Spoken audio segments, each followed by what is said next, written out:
A big week ahead, getting down to the nitty gritty of the campaign season. Voting is already taking place all over Missouri. Let's just start. I'm going to do questions only. I have so many questions built up from folks. We're going to go through these. I may do another one of these tomorrow.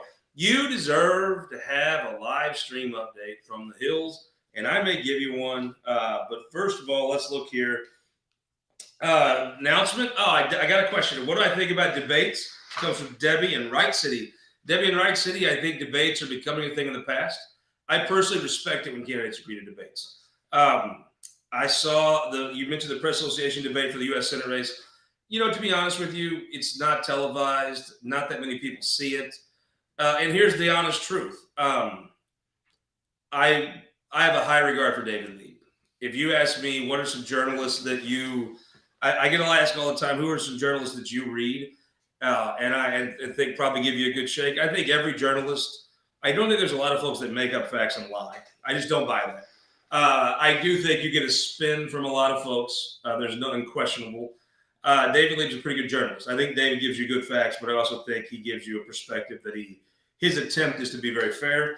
I think nobody would even have gave a damn about going to the debate if Dave wasn't the moderator. But you had some folks in there. I mean, look, when you have involvement from a group, I guess here's the thing. It's not about what's up and what's happening. Sometimes it's about the look of it, right? And I do think it's very fair for a Republican campaign to say, look, you complain about dark money a lot, as in many of the liberal media parts. I don't like the dark money. I think, what would John Dutton do? If he wanted to put money down on something, he'd put his name behind it, and that'd be that. But I'm more understanding of some of it than other people are. But if you're going to hate on dark money, you probably can't be a dark money group, right?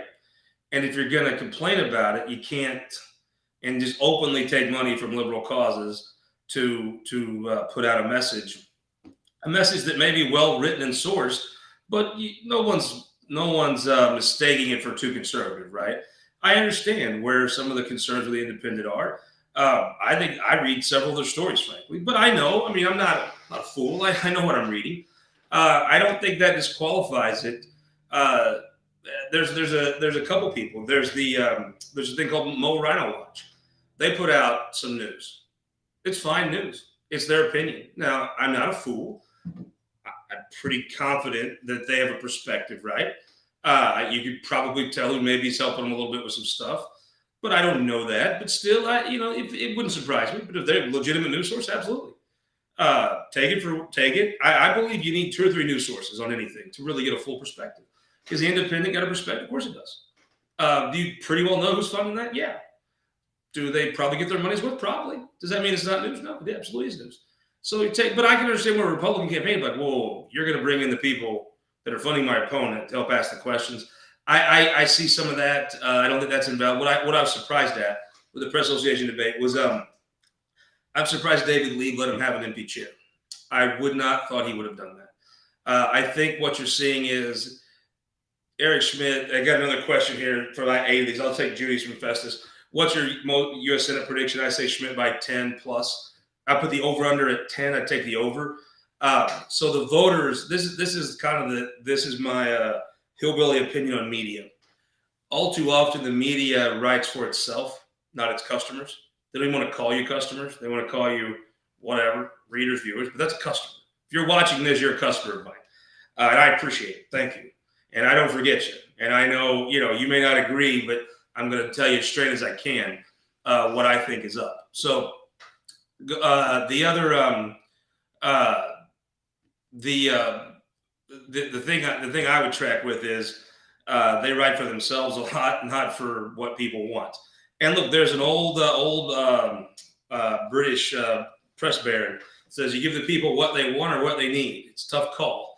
I don't, you make your own choices, but I think the market's going to say you give people what they want or they're not going to read. And I think that's what you're kind of seeing here. So do I think that it mattered that Eric Schmidt didn't go to the debate? Not 1 ounce. Do I think it would have changed it? Would he have got 1 more vote? Nope. You would have had generally very liberal people putting together a set of questions that hopefully only that David Lee would have picked carefully and asked, and you'd have only very liberal people covering what he said. He would have looked bad. I guarantee you. It's somehow they would have found a way to make him look bad, and it didn't hurt him. And here's the thing: if the consumers don't care, why does anybody else care? Well, I do think that there's another argument to this. It's Beaverbrook, old Beaverbrook quote. I do think you should debate. I think it's an admirable thing. I think you should tell people your views. I think you should be able to take questions from folks that disagree with you. I think it is part of the press's job to be a little skeptical about things.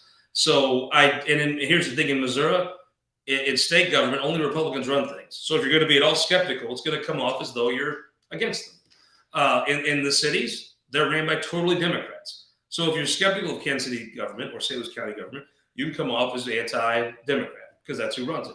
It's a careful line, but I think you do want your press to be a little skeptical, but not. I think the key is just don't bullshit people. Just tell them.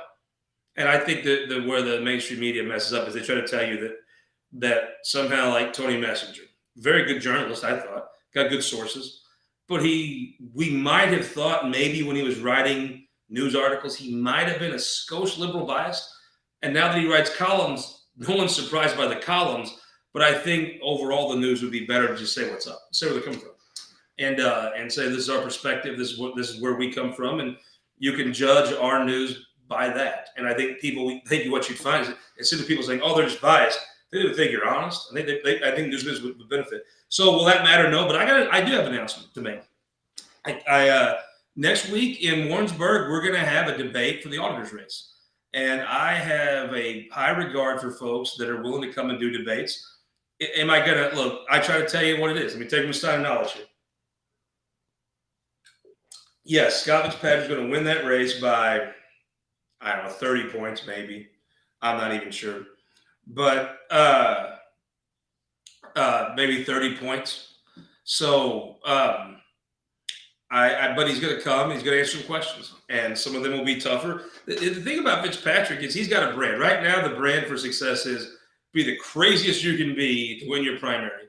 And if you're running for county council in St. Louis County or statewide office, you win your primary, you're going to win the general. Fitzpatrick's a bit of a throwback. He doesn't really just say stuff that probably he should say. I think and right now it doesn't matter. He's going to be the auditor for the next 8 years if that's what he wants to do. I don't think there's any doubt he'll be there. Would he have a chance to run for governor when it's open again? Of course. 8 years from now, I don't know what the political environment is going to be, but I'll tell you this is going to change. And I have a regard for somebody who's got the balls, guts, spine, whatever you want to call it, to sit down and answer questions. And I'll tell you this, it's not going to hurt him. It's maybe not going to help him. But I think it does brandish a reputation that you can sit down and answer tough questions. I think Eric Schmidt could have, there's no upside to him in a race. You got such high stakes at the U.S. Senate race, a race you're going by a lot. But do I think Eric Schmidt could sit down with, who's a good liberal journalist? Take your pick, right? And could he answer questions? Yeah, he could, and he would do well. And I think it reminds me of, I've talked about this on this feed for a while, the old George H.W. Bush quote, where he took on Dan Rather and he won Iowa and went off to win the nomination and ultimately the presidency. It showed he was tough. I do think he'll expect you to push back now. I don't think the old days of letting a liberal perspective run unchecked on a Republican candidate. I think that your voters expect you to push back on those questions. I think I watched Still Shippey. He was a Governor Parton's first press secretary. He really grew in the job, and he had a different climate. One, when you're Republican, generally they're a little harder on you. Journalists are biased towards news and clicks now, and gravitas and all this other stuff. But they're also, after that, they're pretty generally liberally biased, to be honest with you. They all are. It's to write, like an engineer is going to be a little more conservative biased. The part of their brain they used and they flow in the most is more conservative. Writing is more of a liberal skill. It is what it is. You could find folks that are fair, or whatever, but generally that part of your brain leads you to more liberal output. Do I think Eric Schmidt needs to? No. Do I think he absolutely could? Yeah. I think absolutely he can defend his thoughts. You were a little tough on. Oh, this is a great question. I got this from St. Louis. You criticize the Attorney General's lawsuits. That mean you're not supporting? Nope. I'll give you my straight, honest opinion. Just to pull stein of knowledge here. I think Eric Schmidt. There's a way when you're attorney general, when you're a prosecutor of any stripe, you have so much power. In today's world with Google, if a prosecutor files a charge, it puts a major dent in that person's life. Even if they beat it, even if they remove the charges later, it puts an enormous dent in that person's life. When the attorney general makes a decision or a move, it carries a lot of weight. And so I felt like he did a hell of a job pointing out the mask stuff. And I'll tell you when you look back, I was probably too critical on some things, but I'll tell you the part where I firmly believe a reasonable person would have to sit down, even if you're still wearing a mask today, at the point in St. Louis where an 80-year-old man could walk into a Schnucks with 100 other people, unmasked, and buy his groceries and stand in line and whatever. When the government said we're going to leave that guy alone to make his own choices, you should have left that 8-year-old kid, because I'm not a scientist at all, as you may know. However, we were told the science said older folks were very much at risk for this disease, or this illness, virus, whatever you call it. Children were not. So I choose to believe they probably had something, they knew what they were talking about. But over time, it did feel as though the government, when it has power, doesn't like to give it up. And it did start to feel like, wait a minute, so you're telling me older folks are at risk more, okay? Younger folks are at risk less, okay? When you see the people that had died, that I know that died, yes, makes more sense.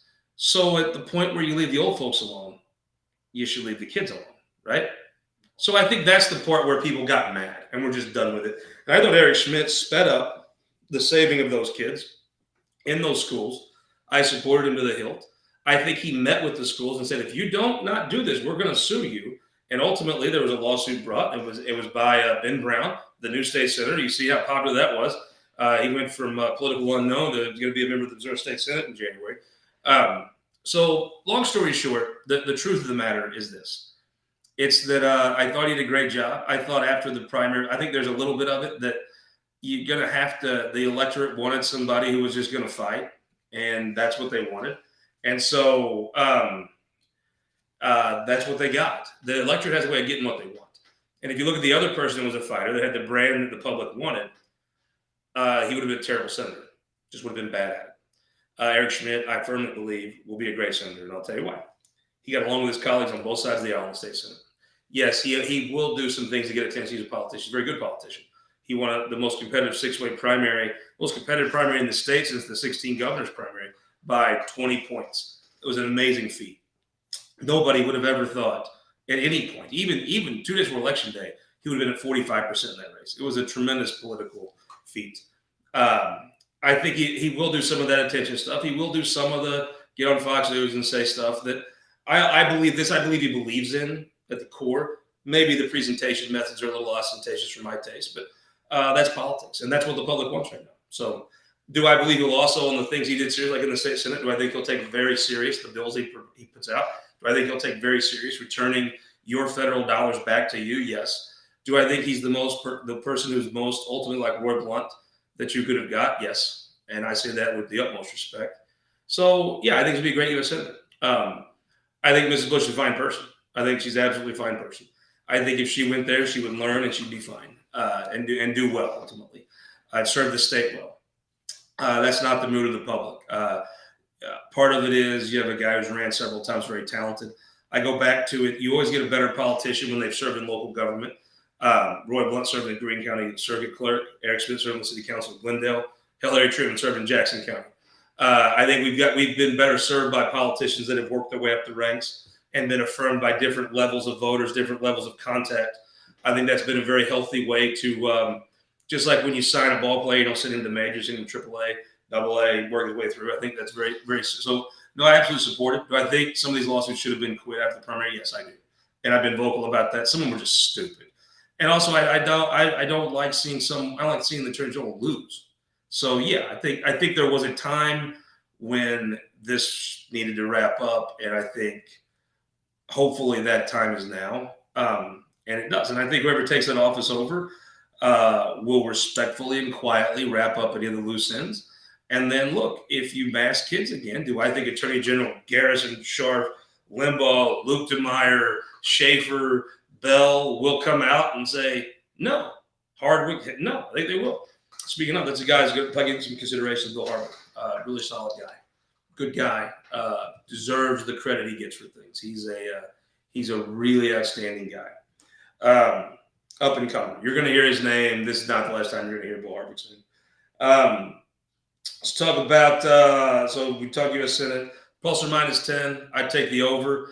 F-150 tour starts next week. Yes, we're going to hit the road. Gussie's got school. Boo, school. But he may join me Friday or something like that.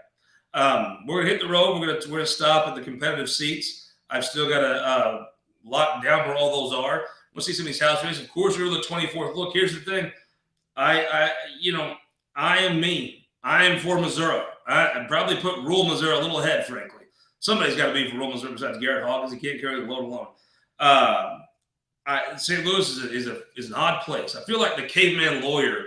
That's like the lights frighten me. I don't understand those words. But it's a weird place. I saw the press release. I do think it was silly. Do I personally believe that that the Tracy McCreary is going to beat up George Caruza? No, I don't. Do I personally think that there's intimidation? Probably a little on all sides. Also, there's only one competitive state Senate seat race, and this one shouldn't be competitive. But I'm going to tell you, I've told you before. I did the example last week. Back in the day, we'll call it the orange years. In the orange time, you gave 2 20s to the clerk. She gave you back folded money and a full tank of gas. Now you have to swipe 2 credit cards to fill up your tank. It's just the way it is. I know which one I prefer. And trust me, I understand. I think most people understand. It's more complicated than that. There's more at play there. But do I think that when you had Trump leave and Biden come in, he hired some folks that care more about spotted owls than the gas price? Yes, I do. Do I think that's the whole problem? No. I think it's part of the problem? Yes. Absolutely, I do. I think there's also major market forces beyond what I could even understand at play. But let me tell you, if Ollie Marmol was still playing baseball right now, he'd be a genius. Instead, he's a loser. So when you're in the chair, sometimes you get more credit than you deserve. When you're in the chair, you get more blame than you deserve. School shooting, yes, terrible tragedy. Gosh. I'll give you what I know about it. This comes a lot from the cops and the union there. The safety officer did what they were trained to do. I've seen people, look, right now, everybody wants to attack schools. There's a reflexive right-wing thing, and it kind of comes from like the Haruza putting out that press release trying to be a victim. There's an appetite for victimhood, and it's especially strong in St. Louis. And when I say St. Louis, I mean like, well, McKenna would say Arnold, but I think it's fair to probably say Imperial. Not going to talk about the good folks in Festus that way, Mr. Gannon. But Imperial probably is where you get that weak-kneed, I didn't make the football team, so I'm angry. And it goes out to Wentzville. That's St. Louis. Imperial to Wentzville is St. Louis. St. Louis also goes out to probably Eureka, Grace Summit area. That's St. Louis for you. Being a victim is popular. I don't know how much. If Jason Bean put out a press release like that, he would lose his election because we would wonder why he's whining about getting picked on by a girl. But we grow them a little differently, for good and bad, in the Boot Hill than they do on Butler Hill Road. Nothing wrong with that. Nothing wrong with that at all. Farmington and O'Fallon are different places, as they should be. West Butler County is very different than Wentzville. I can assure you of that. If Hardy Billington whined about getting picked on by a girl, he'd have problems back home. But victimization is a big thing in the culture, big thing in the Republican Party for sure right now. It's kind of the Greitens effect where you whine about everything. I mean, I've never seen a politician that would whine more than Eric Greitens. If you have, imagine earlier to get up in the morning to whine about anything as much as he would, just constantly whining. And I'm telling you, there were Republicans that were here for it. They love the whining. If you had a problem and you didn't want to look in the mirror and blame yourself, sit by him. If you didn't have straps on your boots to pull yourself up by, sit by him. He'd tell you whose fault it was. And I'm telling you, Republicans looked it up. So I guess that's an odd thing. Look at the school shooting. I don't know. I mean, I don't have the answer for you. I can tell you this. I absolutely understand why, especially when this hits home. I know where that school is. I've drove down that street. I can't imagine. This was a person that wasn't enrolled in school at the time. He was older. But he was breaking a lot of laws when he had handguns and all this stuff. I mean, they had the school. It frustrates me when I go to a school and the door's locked because I'm like, why are you locking the door? It's annoying. Well, I guess I know why now they lock the doors because I sort of don't like that. It was odd to me. Most school shootings are in the suburbs. This was in the actual city of St. Louis. Um, this young man, they had the door locked. He had to shoot the door open. Well, I mean, hell, I guess you put bulletproof glass on the doors. I don't know. But the kid shot the door open. Then a school safety officer put it on lockdown. And a student and teacher died. But I mean, if you look at other school shootings, a lot of other, I mean, it was, I hate to say this. This sounds like such a crazy thing to say. It is it could have been much worse. And probably due to some following procedures, it wasn't. The cops got there so fast, so amazingly fast. It was amazing how they got there so quickly and then killed the person. There was no Uvalde incident. There's some very good things happening. There's two things that you keep your eye on. One is there's an app that the legislature had the foresight to put the money in for. Had tipped to Lincoln Huff on this, where there will now be an app to where there's a school shooting. Any teacher and any person the school designates can push this button right on their phone. And all the local law enforcement, all retired law enforcement that signs up, your FBI, everybody's alerted about this Code Black or whatever it is. It's a tremendous app. We've written some stories about it in the Missouri Times. It's a terrific app. The other thing they're doing is there's an institute being put together to study school shooting and school safety. It's run by the School Board Association. Maybe now that some bureaucrats are done harassing them, they can focus clearly on the task of preventing school shootings. Might be a skosh more important than the other stuff they're being bothered with. By the way, I had to tip to Chuck Hatfield. I'm glad he doesn't work by the hour when he's in court because he wouldn't have as nice of suits. But back to this. I mean, it looks like they did what they do. Governor Parsons going there today. I'm sure you'll hear the calls of, oh, it's his fault. Cops get the guns. And I get it. I actually I understand that sentiment of take the guns away. I'm not a gun guy myself, but I like practical things. You practically couldn't take away the guns. Have to be federal. I don't even know if the federal government said we're taking away even if you took assault rifles away. I don't know if you could. Now, could you keep them from a 20-year-old kid getting one? Maybe. But I don't think you could ever get rid of assault weapons in this country at this point. I don't know what the answer is. I don't think anybody else does either. I don't think anybody can tell you how they're going to take away all the guns in this country or even all the assault rifles. I've never heard a real plan how you'd actually be able to do that. I think you'd have to be a national solution, not a Missouri solution. Do I think that some of the gun control, I'm actually a believer in local control. I think this is the most diverse state in the country. I think the COVID response where the governor allowed local control was wonderful, terrific. And I think it's an example when you let local folks run their government. The government that governs closest to the public governs best. I guess I'm becoming more of a Reagan guy. They kept business taxes and personal taxes, and I think you do local control. However, no party in the legislature has ever been for local control when they were in the majority. The only time you ever hear local control is from the minority. So the Republicans used to be big local control advocates. It died the day John Cawthorn won that Senate race in Northeast Missouri. It was over. It's never going to return. The Democrats are local control until they win a majority. Then that's over too. Trust me, it happens. That's the way it'll be. But so I think that if Deshaun Jones asks, hey, give me 2 years of some gun laws, and if I bring crime down, I want you to think about making these permanent. Why don't you try? Right? I don't see the problem in trying. I really don't. But I don't think you'd ever pass all the General Assembly. Folks would lose their minds. And the majority of this state is on their side. You could, just because the media isn't. The folks have a funny way of registering their opinions. It's called elections. And every time they do, they return a supermajority of very pro-gun people. And I would venture you this, if some of them had voted against some of these more aggressive, more open gun laws, they wouldn't have won primaries and they wouldn't be coming back. And it would not have been a pro-gun candidate in a general to beat him. I promise you that. Let's look around just a little bit more. Oh, we've confirmed what we said here. We're going to have an auditors debate. It's going to be the last This Week in Missouri Politics episode before the election. Alan Green, Scott Fitzpatrick, we're going to sit down in Warrensburg. The place is becoming the hotbed for politics. They're at UCM. We're gonna have that. Also, I got a thing I'm so excited to announce. Next week on KMOS in Central Missouri, maybe some other ones covered too. We're gonna have a hour-long pre-election edition we're going to talk to my two favorite all-time journalists of all time, two of the three, Joe Mannies, Mike Mahoney. We're going to add a couple folks to it. We're going to talk about every race. We're going to talk about the parties, all things. We may try to wrestle someone to come in and get a consultant in there and visit with us, rotate one in and out. But it's going to be a lot of fun. It's going to be great. It's going to be, and we're going to tape it at UCM. Hopefully get some of the kids in there. It's going to be a lot of fun. Anytime you can talk to Mike Mahoney, good time. Anytime you talk to Joe Mannies, good time. Talk to both of them at the same time, great time. Going to be fun. You're going to love it. I'm so happy. It's like you do things at a job and it gets monotonous. That is one of those things. Start on my calendar. It's going to be great. I'm so looking forward to it. I have such a regard for both of them. I just think when you think of the old school journalists, a friend of mine gave me a quote once. A great journalist could be a comms director for a candidate, right? Not that they ever choose to be. Some of them do go choose to be. Steve Walsh and was a very good comms director. He went from journalism to that.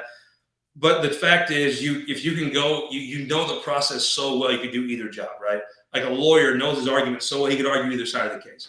That's what you have in those two. So good, so talented. It's going to be so much fun. I can't wait. F-150 Tour is going to kick off on Monday. It's going to be great. We'll get you the graphic and stuff coming up. Sad day for me tomorrow. My man, Gene Oakley, passed away. I wish I could see the book. I've got 2 copies of it. It's a history of Carter County by Dr. Gene Oakley. Terrific book. I don't have it handy. I sure that's on me. Wonderful, wonderful friend. Could tell a story like nobody else.